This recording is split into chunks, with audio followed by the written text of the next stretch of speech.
This is Austin Liddy Limits, where authors talk to authors about books and the craft of storytelling. Sponsored by Blue Ink Review, because typing the end is just the beginning. Find out more at blueinkreview.com.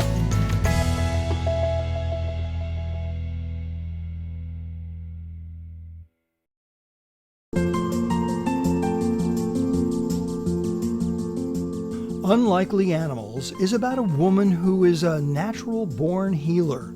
She returns to her small hometown in the throes of an opioid crisis.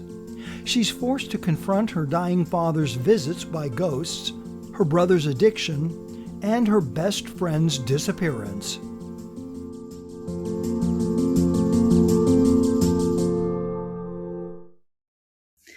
So I'm Annie Hartnett, and I'm reading from my book Unlikely Animals, and I'm just going to read you the first couple pages. All right. Maple Street Cemetery, Everton, New Hampshire. Years later, when people in Everton would tell this story, they would say it was Clive Starling who called the reporter, the way that man loved attention. But we remember it the way it happened. It was the midwife who slid down the hall to the payphone to get the Upper Valley, New Hampshire news on the horn. It was a slow news day, so the reporter had zipped right over to the hospital, and he let the midwife go on and on into the tape recorder about a condition called charismata iomaton, which translates from Greek to gifts of healing. She insisted that the hands of this newborn baby, tiny hands still coated in that awful gunk of birth, had cured her sciatica. She said most people with natural healing talents are unaware of their gifts, but this baby had the strongest natural healing talent she'd ever seen. Baby with miracle healing potential born, the next morning's headline read, Town of Everton, New Hampshire rejoices. As we recall it, Clive Starling wasn't rejoicing.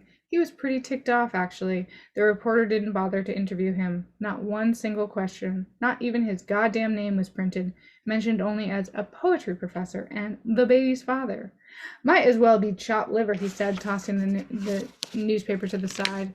The reporter clearly didn't know how to do his job. Clive would have been much more forthcoming than his wife. He would have said that he'd known this baby was bound to be special.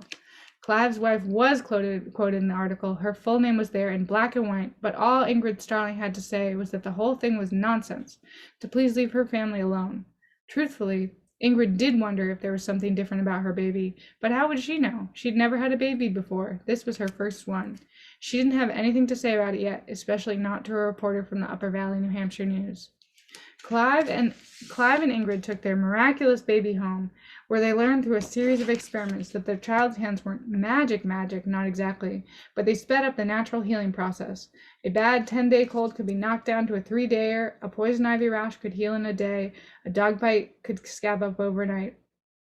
Clive Starling dubbed it the charm. Just because it had a name didn't mean his wife was going to let their daughter use it, not until she was at least 18. The people of Everton respected that, for the most part, even if it seemed more than a little selfish, with so many in town suffering from an illness or pain. Still, Evertonians believed a woman should be able to do what she wants with her own kid. The midwife's testimony in the newspaper helped too.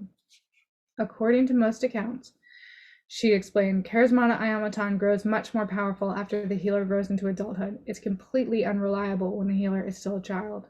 So our town could wait. No one wanted unreliable healing.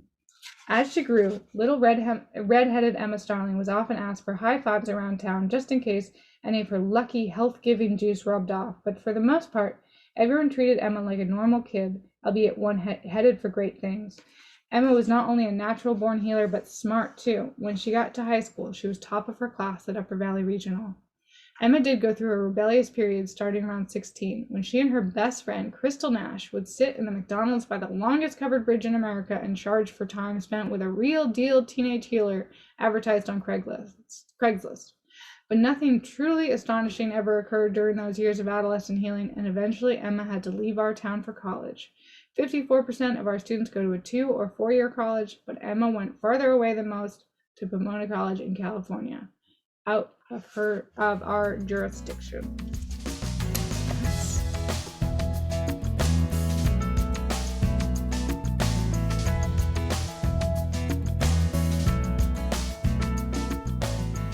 This has been a presentation of Austin Liddy Limits, made possible with help from our good friends at Blue Ink Review, where typing "the end" is just the beginning. Find out more at blueinkreview.com.